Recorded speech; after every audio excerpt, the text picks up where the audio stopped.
بعد سلام علیکم بفرمایید. سلام استاد. سلام نباشید. سلامت باشید برادر عزیز، بفرمایید.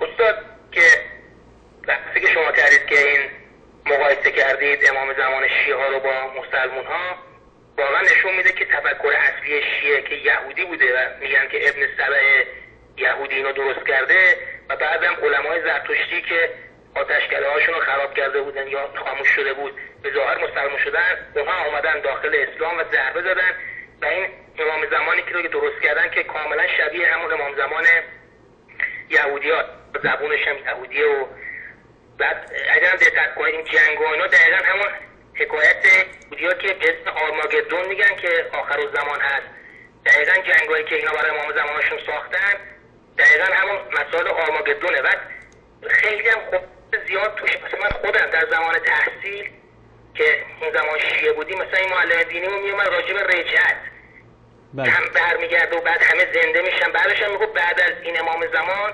بقیه اماما میان. خیلی جالب، بقیه اماما میان و چیز حکومت برحق میکنن. مثلا انگار نمیاد که روز قیامتی رو قبول داشتن. تفکر غیر اسلامیه دیگه. بعدش هم نگاه بکنن این برادر شیعه از اینکه توی قرآن وجود نداره، نه برای امام زمان نه برای امامت، اصل امامتشون. بله. بعد چقدر باعث خرافات شده، مثلا شرک دستشون رو بجن که ببرن بالا دارن نام میندازن توی چاه، یا خود صدا و سیما تو ایران یه برنامه‌ای داره به سوی زهو که میذاره.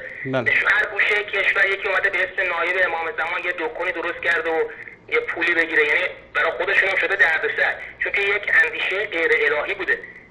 یکی از مسائل غیر الهی بودن همین شیعه همینه که ببینید اینا اصلا 4 امامی بعد شدن 7 امامی اسماعیلیه. بعد اون حسن صبا اومد خودش امام زمان اعلام کرد و ریخ به شکست خورد. بعد شد امام رضا. امام رضا همونجوری شد حالا شده 12 امام. اینم که گفتن رفته تو چاه تمامش کنن بره که خیالشون راحت باشه، خودشون هم استفاده بکنن ازش. مسلمان‌ها شیعه و سنی برگردن نکرد به قرآن، انشاءالله این 80-90 میلیون شیعه مسلمان بشن و یه اکثریتی بشین. این کشورهای غربی که الان افتادن توی فساد و ولنگاری داره رشد جمعیتشون منفی میشه، انشاءالله همه مسلمان‌ها برگردن به قرآن و بتونین مثل زمان صدر اسلام، مثل زمان حضرت عمر قوی ترین امت دنیا بشین. برادر گرامی اجازه میدید از شما یک سوالی بپرسم؟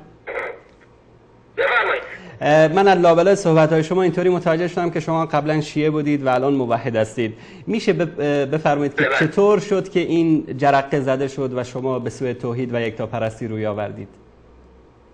بله، من استاد در زمان شیعه خیلی هم تقریبا متعصب بودم، مثلا رساله خون اینا بودم. البته الحمدلله اهل سقلن نبودم، چون مادرم بهم گفته بود که باید احترام بذاری به همه.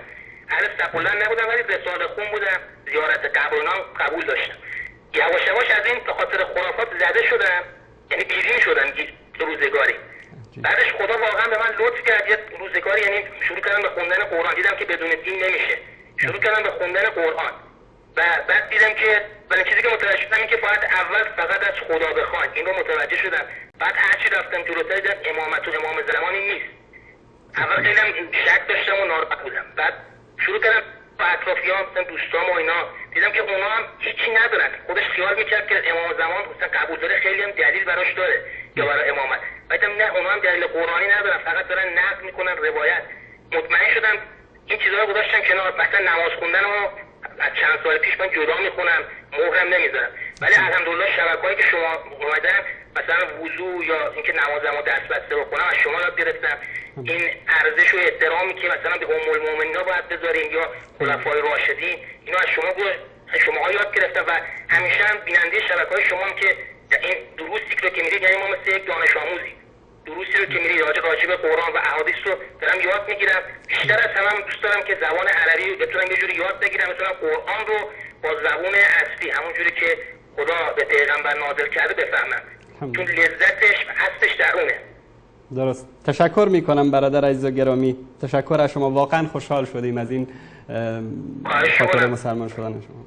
زنده باشید. الله متعال شما را حفظ بکنه برادر گرامی. خدا نگهدارت. ممنون. خدا نگهدار.